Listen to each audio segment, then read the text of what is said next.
Something big is happening right now in grocery stores across the country, and most people are walking right past it. They are grabbing their usual items, tossing them in the cart, and heading to checkout without realizing that the store itself is quietly working against their budget. I am not talking about one or two little tricks. I am talking about a whole system. A system designed to keep you spending more. A system designed to make you think you are getting the same product you got last year. You are not. Today, I am going to walk you through the things the stores and the brands do not want you to figure out. Things I noticed myself after spending way too much time staring at shelf tags, comparing package weights, and talking to people who work inside distribution and stocking. Some of this is going to feel obvious once I say it out loud. But most people never connect the dots. And here is the thing. Number 6 on this list genuinely stopped me cold.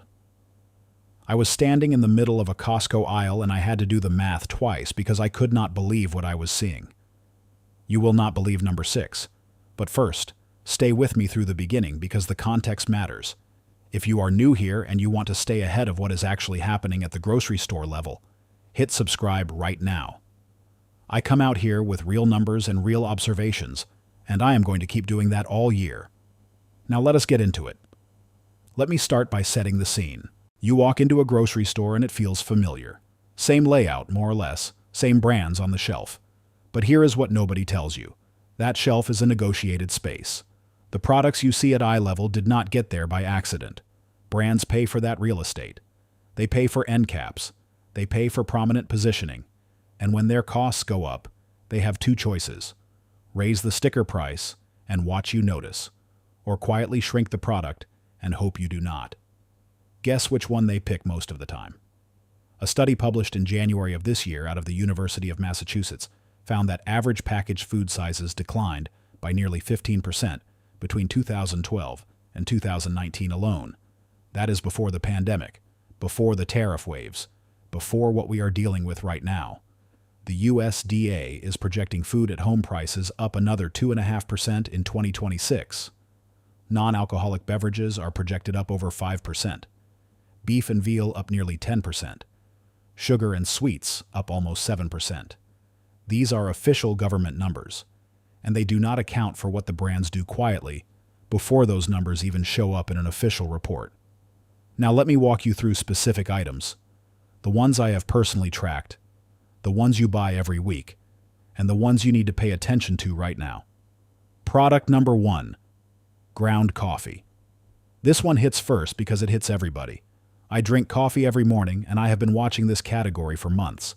Ground coffee and whole bean prices jumped 33% year over year as of January. 33%.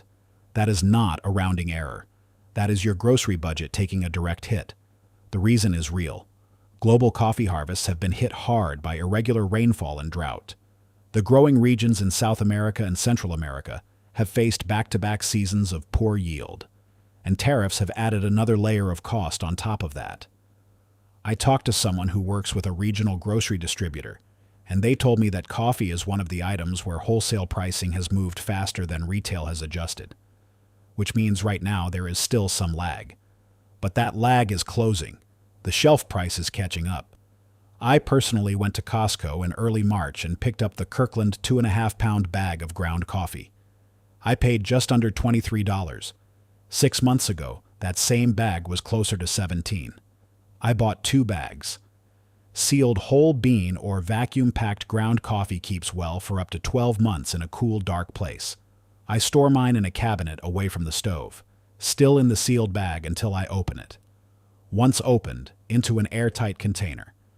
If prices keep moving the way they are projected, stocking up now is one of the clearest budget wins you can make this season. You do not want to be caught paying whatever the shelf says in August. Product number 2, canned beef broth and soup base. This one is quieter, but it matters. A lot. Canned soup and broth products are sitting on a double squeeze right now. Beef prices in 2026 are forecast to rise nearly 10% due to historic supply constraints. The U.S. cattle herd has been at multi-decade lows because drought hit grazing land hard over the past several years. On top of that, tariffs have raised the cost of the steel used to make the cans themselves. Campbell's came out and said directly that tariffs will account for about 4% of their cost of goods this year. 4% may sound small, but when you multiply that across a product that already has thin margins, it shows up on the shelf fast. I checked Walmart last week, and I noticed that a 32-ounce carton of store-brand beef broth was priced at $2.19. A year ago, that same carton was $1.89. That is a quiet 30-cent increase on something most people grab without thinking. A person I know who manages inventory for a mid-size grocery chain told me that soup base and broth restocking costs are running noticeably higher than budgeted heading into the second quarter. I picked up 12 cans of beef broth on my last trip. Total was right around $26 at my local Walmart. Canned goods with that kind of sodium content store for 2 to 3 years easily. I keep them in my basement pantry, away from light and temperature swings. When you are cooking soups and stews this fall and winter, you will be pulling from a supply you bought at today's prices. That is the whole point. Stock now, while the gap between today's price and next year's price is still in your favor. Product number 3, chocolate and candy bars. I know, this does not feel like a survival item. But hear me out. Chocolate prices are in a historic run. Sugar and sweets as a category are up almost 6% year over year, and the USDA is projecting another 7% on top of that in 2026. Hershey announced price increases of at least 10% this year. West African cocoa farms, which produce the majority of the world's chocolate supply, have been hit by extreme weather and tree disease for 3 straight years. There is no quick fix for that. Trees take years to recover, and in the meantime, cacao futures have been at multi-decade highs. A lot of brands tried to hide this for a while by shrinking the bar sizes. Standard candy bars that used to be 2.1 ounces quietly became 1.7. Same wrapper shape roughly. Same price or slightly higher. And most people did not notice until they looked at the weight on the label. I bought a 2-pound bag of individually wrapped chocolates from Sam's Club earlier this month. Paid about $14. That same bag was $10 or $11 2 years ago. I use it for baking and for keeping around as a treat. Chocolate stores well if you keep it cool and dry. Around 65 degrees is ideal. I keep mine in a sealed container in a cool corner of my pantry. At the rate cocoa costs are moving, that bag of chocolate bought today is a better deal than anything you are likely to find 6 months from now. This is one of those categories where stocking up feels almost indulgent, but the numbers back it up completely. Product number 4, aluminum foil and wrap. Products. Okay, now we are getting into the territory that really surprised me. Aluminum foil. This is something most people buy without thinking twice, and it has become a quietly brutal budget hit. Reynolds Wrap publicly stated this year that it is dealing with, quote, historic and sustained cost increases driven by tariffs, global supply pressures, rising energy costs, and limited availability. A lot of the aluminum used in the U.S. comes from Canada, and imports are currently facing a 50% tariff. A 50% tariff on a core raw material. That does not stay invisible for long. I was at Walmart a few weeks ago and picked up a standard 75 square foot box of Reynolds Wrap. It rang up at $4.49. 2 years ago, that was closer to $3.29. That is a 37% increase on a household staple that most families go through every single week. I talked to someone with a connection to a regional paper and foil distributor. They told me that wholesale orders are being placed with shorter lead times because pricing has become unpredictable. That is a signal.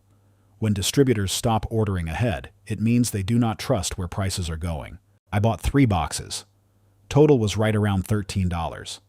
Aluminum foil does not expire. You can store it in a cabinet, in your pantry, in a closet.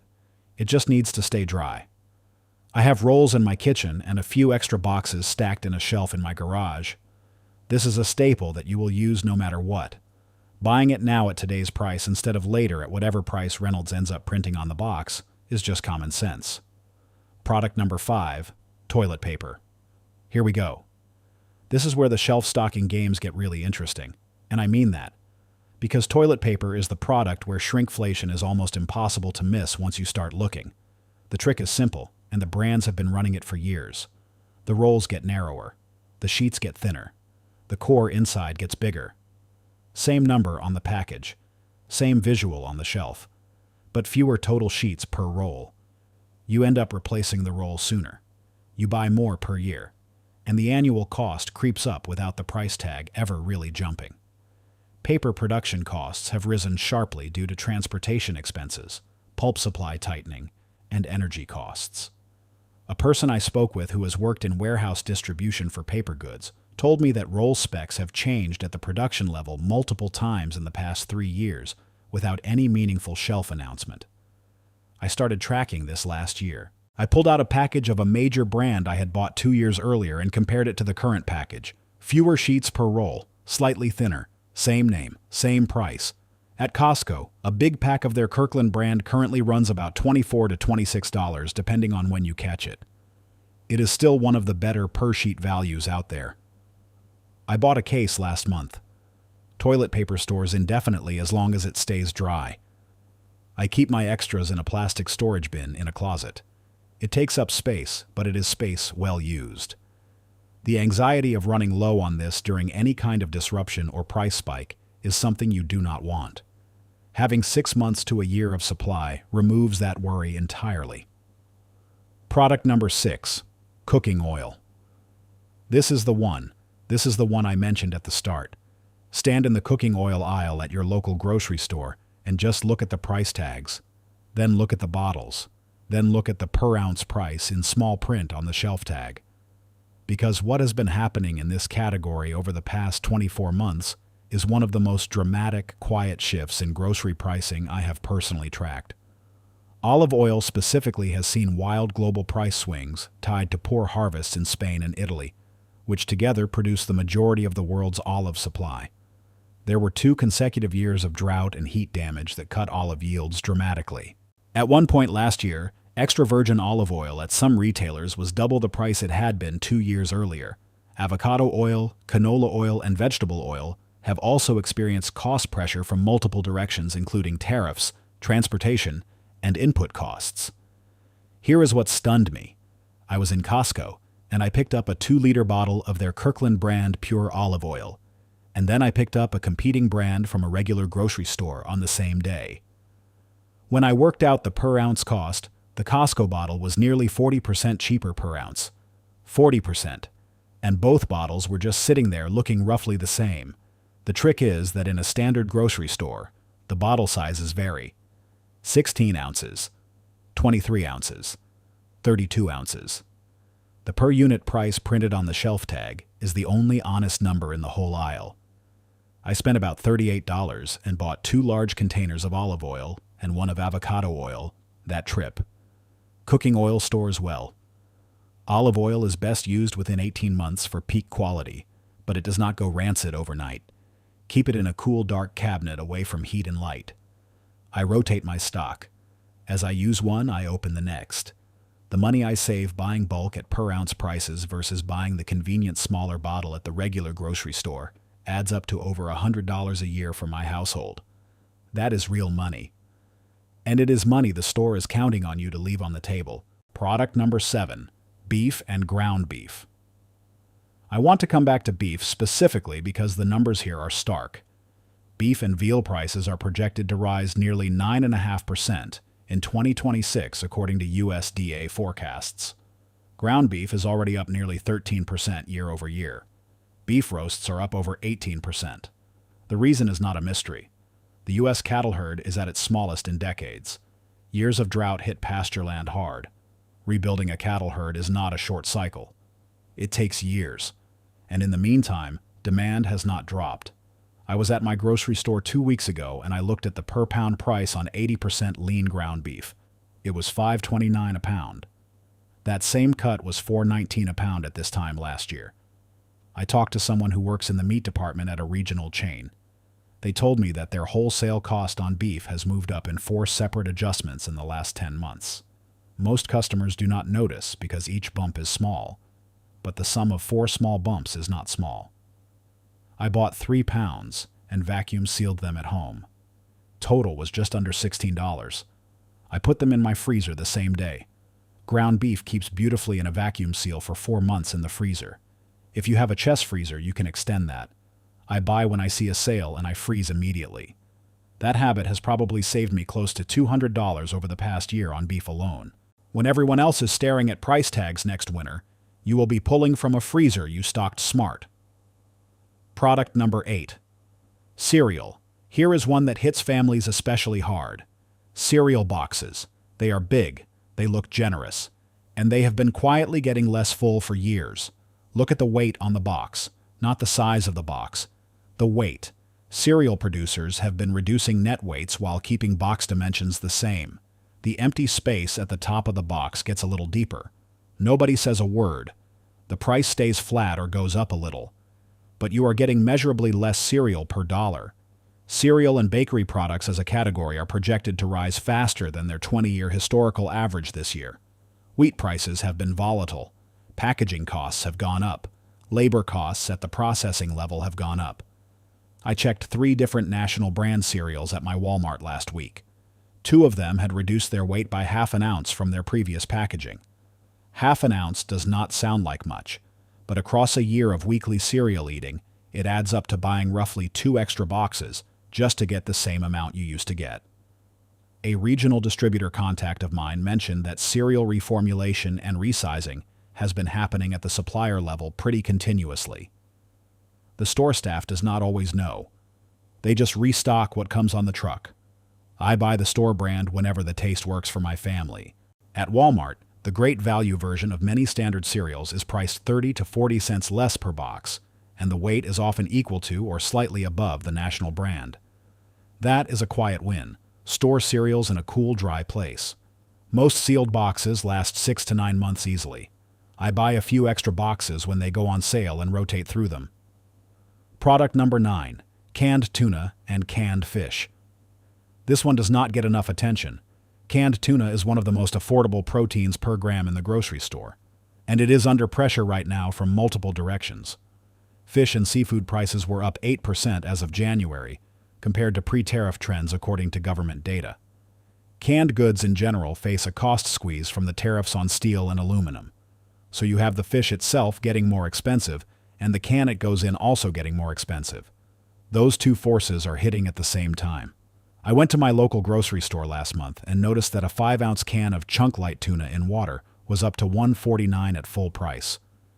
2 years ago, that was 99 cents. A 50% price increase on a pantry staple.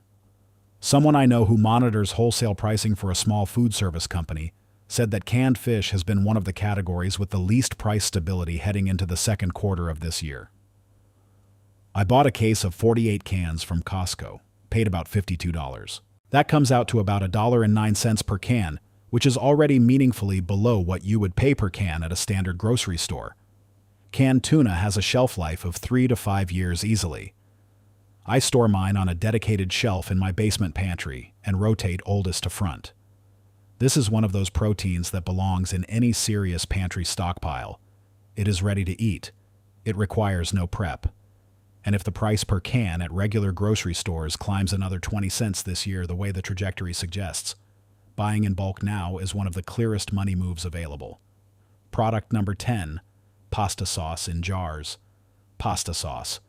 This is the one that snuck up on my grocery budget without me even realizing it for almost 6 months. I buy it every week. Same brand, same flavor, and the jar looks exactly the same as it always has. But the jar is not the same. A 24-ounce jar became a 23-ounce jar, then a 22.5-ounce jar, all while the label stayed visually nearly identical. Tomato farming has faced cost and weather pressures. Glass and packaging costs have gone up, and most manufacturers would rather shave an ounce off the fill than put an obviously higher number on the price tag. A study from the University of Massachusetts highlighted exactly this kind of product turnover, where new, slightly smaller products quietly replace older, larger ones on the shelf without drawing attention. I checked prices recently at Walmart. A 24-ounce jar of a popular brand ran $2.88. The Walmart store brand in the same size was $1.78. That is a $1.10 difference per jar. If your family goes through 2 jars a week, that is over $100 in savings per year, just from switching to the store brand. I picked up 12 jars of the Walmart brand on my last trip. Paid just over $21 total. Pasta sauce in sealed jars keeps for 1 to 2 years. I keep a full shelf of them. When I grabbed the last 3 on the shelf, That is my signal to restock. This is one of those products where the per-unit awareness completely changes what you pay. Once you start looking at ounces per dollar instead of just the sticker price, you cannot unsee it. Product number 11. Laundry detergent. The laundry aisle is where some of the most sophisticated shrinkflation in the whole store lives, because detergent is measured in loads, not ounces, not pounds, loads. And loads are whatever the manufacturer decides they are. Over the past few years, major detergent brands have quietly increased the recommended serving per load while simultaneously selling smaller containers at the same price. The result is that your bottle runs out faster than it used to. You think you are getting 110 loads, but the scoop is slightly bigger than it was 2 years ago. And somehow you are buying detergent more often. Non-durable goods, including textiles and paper products, are projected to increase 5.5% in 2026, according to retail analysis data. Packaging costs tied to plastic and petroleum-based materials have also risen. I checked 3 different detergents at Walmart. When I compared cost per load across a value-size container versus a regular size, the value size came out to about 14 cents per load. The regular size ran 22 cents per load. On 1,000 loads per year for a typical family, that is a $80 difference. A warehouse worker I spoke with said the detergent aisle is one where shelf resets happen most frequently, as brands jockey for position and quietly adjust their packaging specs. I bought the value-size Arm & Hammer at Walmart. Paid right around $12. That is going to last my household months. Liquid detergent stores fine for 1.5 to 2 years as long as the lid stays sealed. I keep 2 or 3 containers in my laundry room at all times. It is a purchase I will never regret making early. Product number 12. Condiments. Ketchup, mustard, mayonnaise, hot sauce. These feel like small items, but condiment prices are up nearly 8% year over year, and they have not finished moving. Part of that is the raw materials. Tomato processing costs, vegetable oil costs feeding into mayo production, vinegar and fermentation inputs for mustard and hot sauce. And part of it is packaging. Plastic bottles and squeeze tops have become more expensive to produce. I noticed at my local grocery store that a standard 32-ounce bottle of ketchup from a major national brand was sitting at $4.29. I remembered paying $3.49 about 1.5 years ago. I picked up a half-gallon jug at Walmart in the restaurant supply section and paid $1.20 more for nearly twice the volume. That is the kind of comparison that only reveals itself if you stop staring at the sticker and start thinking in ounces. An insider contact in retail procurement told me that condiment categories have been one of the quieter inflationary categories because the price points are modest per unit, but the cumulative budget impact across a year of purchasing is real. I bought 4 bottles of ketchup, 3 of mustard, and 2 large mayo containers in my last stock-up run. Paid around $31 total. Sealed condiments last 18 months to 2 years without issue.